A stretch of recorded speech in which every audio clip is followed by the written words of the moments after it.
ಇವತ್ತು ನಮ್ಮ ಸರ್ಕಾರ ಬಂದ ಮೇಲೆ 5 ಗ್ಯಾರಂಟಿಗಳನ್ನು ನಾವು ಚಾಲ್ತಿಗೆ ತಂದಿದ್ದೀವಿ. 5 ಗ್ಯಾರಂಟಿಗಳು ಚಾಲ್ತಿಯಲ್ಲಿ ಹೋಗ್ತಾ ಇದ್ದಾವೆ. ಯಾವುದೇ ಆಗಲಿ ನಮಗಿಲ್ಲ. ಒಂದು ತಿಂಗಳಂತೂ ಈ ಥರ ನಾವು ಒಂದು ಸ್ವಲ್ಪ ಟೈಮ್ ತೊಗೊಂಡು ಎಲ್ಲವನ್ನು ಚಾಲ್ತಿಗೆ ತೊಗೊಂಡು ಬಂದಿದ್ದೀವಿ. 100 ಕೋಟಿ ಜನ ಇವತ್ತು ನಮ್ಮ KSRTC ಬಸ್ಸುಗಳಲ್ಲಿ ಓಡಾಡ್ತಾ ಇದ್ದಾರೆ. KSRTC ಸಂಸ್ಥೆಗೂ ಲಾಭ ಬಂದಿದೆ. ನಮ್ಮಲ್ಲಿ ಯಾವುದೇ ದುಡ್ಡಿನ ಕೊರತೆ ಏನೂ ಇಲ್ಲ. ನೀವು ನೋಡ್ತಾ ಇರ್ಬೋದು ದುಡ್ಡಿನ ಕೊರತೆ ಏನಾದರೂ ಇದೆಯಾ ಅಂತ.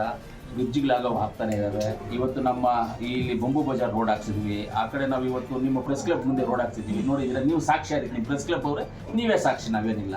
ಎಷ್ಟು ವರ್ಷಗಳಿಂದ ಅದು ಖಾಲಿ ಇತ್ತು ಸರ್, ಆಗದೇ ಇದ್ದ ಅದನ್ನು ಮಾಡಿಸಿದ್ವಿ. ಅದು ಆ ಫಂಡ್ಸು ಯಾವುದು ಅಂದರೆ ಮೈನ್ಸ್ ಫಂಡಿಂದ ಹಾಕ್ಸಿದ್ವಿ. ಎಮರ್ಜೆನ್ಸಿ ಆ ರೋಡ್ ಕೆಟ್ಟೋಗಿದೆ, ತುಂಬ ಓಡಾಡೋದಿದೆ ಅಂತ mines fund, mines agent company ನಮ್ಮ ರಾಯಲ್ಟಿ ಬರುತ್ತಲ್ಲ, ಆ ರಾಯಲ್ಟಿ ಫಂಡಿಂದ ಅದರಿಂದ ನಾವು ಅಲ್ಲಿ ಆ ರೋಡನ್ನು ಹಾಕ್ಸಿದ್ವಿ. ಅಭಿವೃದ್ಧಿ ವಿಚಾರದಲ್ಲಿ ಯಾವುದು ನಾವು ಕಾಂಪ್ರಮೈಸ್ ಇಲ್ಲ. ಅದರ ಕ್ವಾಲಿಟಿನೂ ಕರೆಕ್ಟಾಗಿ ಮಾಡ್ತಾ ಇದ್ದೀವಿ. ಕ್ವಾಲಿಟಿ ಕರೆಕ್ಟಾಗಿ ಮಾಡ್ತಾ ಇರೋದಕ್ಕೆ ಏನು ಕಾರಣ ಅಂತಂದರೆ ಪರ್ಸೆಂಟೇಜ್ಗಳು ಇಂಥ ಯಾವುದು ನಮ್ಮ ಹತ್ರ ಇರೋದ್ರಿಂದ ಕ್ವಾಲಿಟಿನೂ ಅವರು ಚೆನ್ನಾಗಿ ಮಾಡ್ತಾ ಇದ್ದಾರೆ.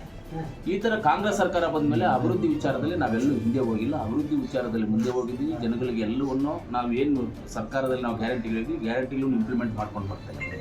ನಮ್ಮ ಸ್ನೇಹಿತರು ಇವತ್ತು ಬಂದು BJPಯವರು ಏನು ಹೇಳಿದ್ದಾರೆ, ಸರ್ಕಾರ ಏನು ಕೊಡ್ತಾ ಇಲ್ಲ, ಏನು ಮಾಡ್ತಾ ಇಲ್ಲ ಅಂತ ಹೇಳಿದ್ದಾರೆ.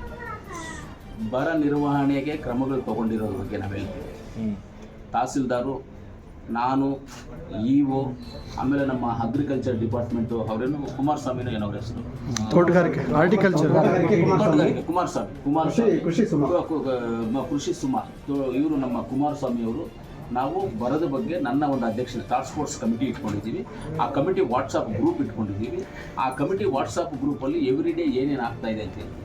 ನಾಳೆ ಬೆಳಗ್ಗೆ ನಮಗೇನಾದರೂ ಸರ್ಕಾರದಿಂದ ಆದೇಶ ಇಂಥ ಜಾಗದಲ್ಲಿ ನೀವು ಗೋಶಾಲೆ ತೆಗಿಬೇಕು ಅಂತ ನಾಳೆ ಬೆಳಗ್ಗೆ ಹೇಳಿದ್ರೆ, ನಾಳೆ ಸಾಯಂಕಾಲ ಬೆಳಗ್ಗೆ 10 ಗಂಟೆಗೆ ಹೇಳಿದ್ರೆ ಸಾಯಂಕಾಲ 5 ಗಂಟೆ ಒಳಗಡೆ ಗೋಶಾಲೆ ತೆಗೆಯುವಷ್ಟು ಪ್ರೋಸೆಸ್ ಮಾಡಿ ನಾವು ರೆಡಿಯಾಗಿದ್ದೀವಿ. ಬರಕ್ಕೆ ಗೋಶಾಲೆಯನ್ನು ತೆಗಿತೀವಿ. ಹುಲ್ಲು ಎಲ್ಲಿಂದ ತರಬೇಕು ಅನ್ನೋದನ್ನು ನಾವು ಮಾತಾಡಿಟ್ಕೊಂಡಿದ್ದೀವಿ. ಶ್ರೀಕಾಳಹಸ್ತಿನಲ್ಲಿ ಹುಲ್ಲಿಗೆ ಮಾತಾಡಿಟ್ಕೊಂಡಿದ್ದೀವಿ. ಶ್ರೀಕಾಳಹಸ್ತಿ ಬಂದು ತಿರುಪತಿ ರಾಜ್ಯ ಕಾಳಹಸ್ತಿನಲ್ಲಿ ಹುಲ್ಲಿಗೆ ಮಾತಾಡಿಟ್ಕೊಂಡಿದ್ದೀವಿ. ನಗರಿಯಲ್ಲಿ ಹುಲ್ಲಿಗೆ ಮಾತಾಡಿಟ್ಕೊಂಡಿದ್ದೀವಿ. ನಗರಿಯಲ್ಲಿ ಹುಲ್ಲಿಗೆ ಮಾತಾಡಿಟ್ಕೊಂಡು, ಯಾಕಂದ್ರೆ ನೀರಷ್ಟು ನಮಗೆ ಬೇಕು ಅಂತ. ಆಮೇಲೆ ನಮ್ಮ ಮಂಡ್ಯ ಕಡೆನೂ ನಾವು ಮಾತಾಡಿಟ್ಕೊಂಡಿದ್ವಿ. ಆ ಕಡೆಯೂ ಅಲ್ಲಿ ಕೊಡೋದಕ್ಕೆ ಶಾರ್ಟೇಜ್ ಆಗುತ್ತೆ ಅಂತೇಳಿ ನಾವು ಆಂಧ್ರ ಪ್ರದೇಶನ ಕಾನ್ಸಂಟ್ರೇಷನ್ ಮಾಡಿಕೊಂಡು ಆಂಧ್ರ ಪ್ರದೇಶದಲ್ಲಿ ಚಿತ್ತೂರು, ತಿರುಪತಿ, ಶ್ರೀಕಾಳಹಸ್ತಿ, ನಗರಿ ಈ ಕಡೆ ಎಲ್ಲ ನಾವು ಹುಲ್ಲಿಗೆ ಮಾತಾಡಿಟ್ಕೊಂಡಿದ್ದೀವಿ. ನಾವೊಂದು ಫೋನ್ ಹೊಡೆದಿದ ತಕ್ಷಣ ಅವ್ರು ಲಾರಿನಲ್ಲಿ ಲೋಡ್ಗಳು ತೊಗೊಂಡ್ಬಂದು ನಮ್ಗೆ ಕೊಡುವಂಥ ವ್ಯವಸ್ಥೆನಲ್ಲಿ ಕೂಡ ನಾವು ಇಟ್ಕೊಂಡಿದ್ದೀವಿ. ಯಾವುದೇ ಆಗಲಿ ನಮಗೆ ನೀರಕ್ಕೆ ಬಂದು ಎಲ್ಲ ಜಾಗದಲ್ಲೂ ಬೋರ್ಗಳಾಗ್ತಾ ಇದ್ದೀವಿ. ಇರೋ ಬೋರ್ಗಳನ್ನು ಬೋರ್ ಮಾಡಿ ಅದನ್ನು ಶಿಲ್ಟ್ ಎಲ್ಲ ತೆಗೆದು ಕ್ಲೀನಾಗಿ ಯೂಸ್ ಮಾಡಿ ಇವಾಗ ಎಷ್ಟೋ ವಿಲೇಜ್ಗಳಲ್ಲಿ ನಾವು ಇವತ್ತು ಅಡಿಷ್ನಲ್ ಬೋರನ್ನು ನಾವು ರೆಡಿಯಾಗಿ ಮೋಟ್ರಾಗಿ ಇಟ್ಕೊಂಡಿದ್ದೀವಿ. ಒಂದು ವೇಳೆ ಈ ಬೋರ್ ನಿಂತೋದ್ರೆ ಈ ಬೋರ್ ಆನ್ ಮಾಡ್ಕೊಳ್ಳುವಂಥ ಸ್ಥಿತಿಗೆ ನಾವು ಇಟ್ಕೊಂಡಿದ್ದೀವಿ. ಅಷ್ಟೊಂದು ಬೇಕಂದರೆ ನಿಮಗೆ ಡೌಟ್ ಇದ್ದರೆ ನೀವು ನಮ್ಮ ಕುಮಾರಸ್ವಾಮಿ ಕೇಳ್ಬೋದು, ನಮ್ಮ EOನ್ ಕೇಳ್ಬೋದು, ಆಮೇಲೆ ನಮ್ಮ ತಹಸೀಲ್ದಾರ್ನು ಕೇಳ್ಬೋದು. ಟಾಸ್ಕ್ ಫೋರ್ಸ್ ಕಮಿಟಿನಲ್ಲಿ ನಾವು ಏನು ಮಾಡ್ಕೊಂಡಿದ್ದೀವಿ ಅಂತ. ನಮಗೆ ದುಡ್ಡಿನ ಕೊರತೆ ಯಾವುದೂ ಇಲ್ಲ. DC ಅವರು ಟಾಸ್ಕ್ ಫೋರ್ಸ್ ಕಮಿಟಿಗೆ ಆಲ್ರೆಡಿ 50 ಲಕ್ಷ ರೂಪಾಯಿಗಳನ್ನು DC ಅವರು ತಹಸೀಲ್ದಾರ್ಗೆ EOಗೆ ಕೊಟ್ಟಿದ್ದಾರೆ. ಎಮರ್ಜೆನ್ಸಿಗೆ ನಾವೆಲ್ಲ ಬೋರ್ ಹಾಕ್ಬೋದು, ಯಾವ ರೈತರಿಗೆ ಕೊಡ್ಬೋದು. ಸರ್ ಅವರು ಹೇಳಿದ್ದು ಅದಲ್ಲ ಸರ್, ನಾನು ಮಾತಾಡ್ಬಿಟ್ಟು ಎಲ್ಲ ಮಾತಾಡ್ಬಿಟ್ಮೇಲೆ ನೀವೇ BJPಯವರು ಆರೋಪಗಳು ಮಾಡಿರೋದಕ್ಕೆ ಆನ್ಸರ್ ಹೇಳಿರೋದು. ನಾನು ಅವರು ಮಾಡಿರೋದಕ್ಕೆ ಆನ್ಸರ್ ಹೇಳಿರೋದು. ತಾಲೂಕು ವೈಸ್ ನಿಮಗೆ ಲಿಸ್ಟ್ ಇಲ್ಲೇ ಇದೆ. ತಾಲೂಕು ವೈಸ್ ಲಿಸ್ಟ್ ಇದು ನನ್ನ ಪೇಪರ್ ಅಲ್ಲ, ಜಿಲ್ಲಾಧಿಕಾರಿಗಳ ಕಚೇರಿಯಿಂದ ತೊಗೊಂಡು ಬಂದಿರುವಂಥ ನನ್ನ ಪೇಪರ್. ತಾಲೂಕು ಎಲ್ಲ ತಾಲೂಕು ತೊಗೊಂಡಿದ್ದೀವಿ. ಕೋಲಾರ ತಾಲೂಕಲ್ಲಿ ಹೈಯೆಸ್ಟ್ 13,433 ಫಲಾನುಭವಿಗಳಿಗೆ ಪರಿಹಾರದ ಮೊತ್ತವನ್ನು ಕೊಟ್ಟಿದ್ದೇವೆ. ಕೋಲಾರ ತಾಲೂಕು, ಬಂಗಾರಪೇಟೆ ತಾಲೂಕು 11,000 ಜನ, KGF 3,000, ಮಾಲೂರು 11,000, ಮುಳಬಾಗಿಲು 5,000, ಶ್ರೀನಿವಾಸಪುರ 7,000. ಇದು ಬೇಕಂದರೆ ಒಂದು ಕಾಪಿ ನೀವು ತಗೊಳ್ಳಿ. ನಾನು ಒಂದನ್ನ ಮೇಲೆ BJPಯವ್ರು ನಾನು ಬೈಯೋದಕ್ಕೆ ಬಂದಿಲ್ಲ, ನಾನು ಅವ್ರನ್ನ ರಿಕ್ವೆಸ್ಟ್ ಮಾಡೋಕ್ಕೆ ಬಂದಿದ್ದೀನಿ. BJPಯವರು ದಯವಿಟ್ಟು ನಾನು ಹೇಳ್ತೀನಿ, R ಅಶೋಕ್ ಅವ್ರಿಗೂ ನಮ್ಮ ಇವರು ಏನು ನಮ್ಮ ಸಿದ್ದರಾಮಣ್ಣ ಮೇಲೆ ನಮ್ಮ ಮೇಲೆ ಆರೋಪಗಳು ಮಾಡಿದ್ದಾರೆ, ನೀವು ರಿಸೈನ್ ಮಾಡಬೇಕು ಅಂತ ಹೇಳಿದ್ದಾರೆ ಅನ್ನೋದನ್ನು, ನಿಮ್ಮ ಸರ್ಕಾರ ಆಡಳಿತ ಯಾವ ರೀತಿ ನಡೀತು ಅನ್ನೋದನ್ನು ಈ ಸರ್ಕಾರ ಈ ರಾಜ್ಯಕ್ಕೆ ಗೊತ್ತಿದೆ, ಈ ಜನಗಳಿಗೆ ಎಲ್ಲರಿಗೂ ಗೊತ್ತಿದೆ, ನಮಗೂ ಗೊತ್ತಿದೆ, ಎಲ್ರಿಗೂ ಗೊತ್ತಿದೆ. ಆದರೆ ಮುಖ್ಯಮಂತ್ರಿಗಳು ಮೊನ್ನೆ 1 ತಿಂಗಳು 2 ತಿಂಗಳು ಹಿಂದ್ಗಡೆ ಹೋಗಿ ಪ್ರಧಾನಮಂತ್ರಿಯವ್ರನ್ನ ಮೀಟ್ ಮಾಡಿದ ನಿಜಾನ ರಾಜೇಂದ್ರ ಸರ್? ನಮಗೆ ಬರೋಕ್ಕೆ ದುಡ್ಡು ಕೊಡಿ ಅಂತ ಕೇಳಿರೋದು ನಿಜಾನ? ಎಲ್ಲರಿಗೂ ಗೊತ್ತಲ್ಲ. ನಿಮ್ಮ ಟಿವಿಗಳಲ್ಲಿ ನೋಡಿದ್ದೆ, ನಾನು ನಿಮ್ಮ ಟಿವಿಗಳಲ್ಲಿ ನೋಡಿರೋಗೆ NDRF ಫಂಡಲ್ಲಿ ಇದುವರೆಗೂ ದುಡ್ಡು ಕೊಟ್ಟಿಲ್ಲ. ಇವ್ರು ಹೇಳ್ತಾರೆ BJPಯವರು ಮೊದಲು ಮಾರ್ಚಲ್ಲಿ ಕೊಟ್ಟಿದ್ವಿ ಅಂತ. ಎಲೆಕ್ಷನ್ ಆಗಿದ್ದು ಯಾವಾಗ? ಮೇನಂತಾನೆ ಸರ್ಕಾರ ಅಸ್ತಿತ್ವಕ್ಕೆ ಬಂದಿದ್ದೆ ಅವ್ರ ಮೇಲೆ ತಾನೆ, ಅದ್ರ ಮೇಲೆ ತಾನೇ ನಾವು ಬರ ಅಂತ ನಮ್ಮ ಮುಖ್ಯಮಂತ್ರಿಗಳು ಕೊಟ್ಟಿರುವಂಥದ್ದನ್ನು ಕೊಡಬೇಕಾಗಿಲ್ಲ. ದುಡ್ಡು NDRF ಫಂಡಲ್ಲಿ ಕೊಡಬೇಕಾಗಿತ್ತು. ಈಗ ನಮ್ಮ SDRF ಫಂಡಲ್ಲಿ ಕೊಟ್ಟಿದ್ದೀವಿ. ಸ್ಟೇಟ್ ಇದರಲ್ಲಿ ಫಂಡ್ಸನ್ನು ಕೊಟ್ಟಿದ್ದೀವಿ. ಇಲ್ಲಿ ನೋಡ್ಕೊಳ್ಳಿ, ನೀವೇ ನೋಡ್ಕೊಳ್ಳಿ. ಸ್ಟೇಟ್ ಇದರಲ್ಲಿ ನಾವು ಕೊಟ್ಟಿದ್ದೇವೆ. ಸ್ಟೇಟ್ ಇದರಲ್ಲಿ ಕೊಟ್ಟಿದ್ದೀವಿ.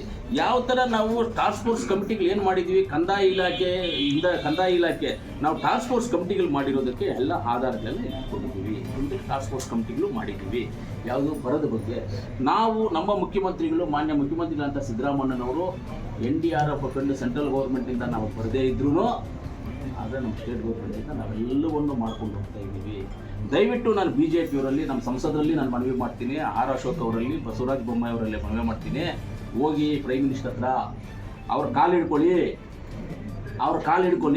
ಕರ್ನಾಟಕ ರಾಜ್ಯದಲ್ಲಿ ಬರ ಇದೆ, ಸರ್ಕಾರದಿಂದ, ನಮ್ಮ ಕರ್ನಾಟಕ ರಾಜ್ಯದ ಸರ್ಕಾರದಿಂದ ಆಗುವಷ್ಟು ಕೆಲಸವನ್ನು ಮಾಡ್ತಾ ಇದ್ದಾರೆ. ಅದಕ್ಕೆ ದಾಖಲೆಗಳೆಲ್ಲ ಇಟ್ಕೊಂಡಿದ್ದಾರೆ. ಏನು ದುಡ್ಡು ಕೊಟ್ಟಿದ್ದೀವಿ, ಏನು ಕೊಟ್ಟಿಲ್ಲ ಅಂತ ಅನ್ನೋದ್ರ ದಾಖಲೆಗಳು ಇಟ್ಕೊಂಡಿದ್ದಾರೆ. ದಯವಿಟ್ಟು ಪ್ರೈಮ್ ಮಿನಿಸ್ಟರ್ಗೆ ಹೋಗಿ ಕಾಲು ಹಿಡ್ಕೊಂಡು ನಮ್ಮ ಸರ್ಕಾರಕ್ಕೆ, ಕರ್ನಾಟಕ ಸರ್ಕಾರಕ್ಕೆ, ರಾಜ್ಯ ಸರ್ಕಾರಕ್ಕೆ, ಕೇಂದ್ರ ಸರ್ಕಾರದಿಂದ ಬರುವಂಥ NDRF ಫಂಡನ್ನು ಅತಿ ಶೀಘ್ರದಲ್ಲಿ ಬಿಡುಗಡೆ ಮಾಡಿದ್ರೆ ನಾವೇನು ಮನೆಯಲ್ಲಿ ಇಟ್ಕೊಂಡು ನಮ್ಮ ಅಕೌಂಟಲ್ಲಿ ಇಟ್ಕೊಂಡು ನಾವೇನು ತಿನ್ಬೇಕಾ? ರೈತರಿಗೆ ಕೊಡೋಣ, ರೈತರಿಗೆ ಕೊಡ್ತೀವಿ, ಯಾರಿಗೂ ಕೊಡೋದಿಲ್ಲ ಅಂತಿಲ್ಲ.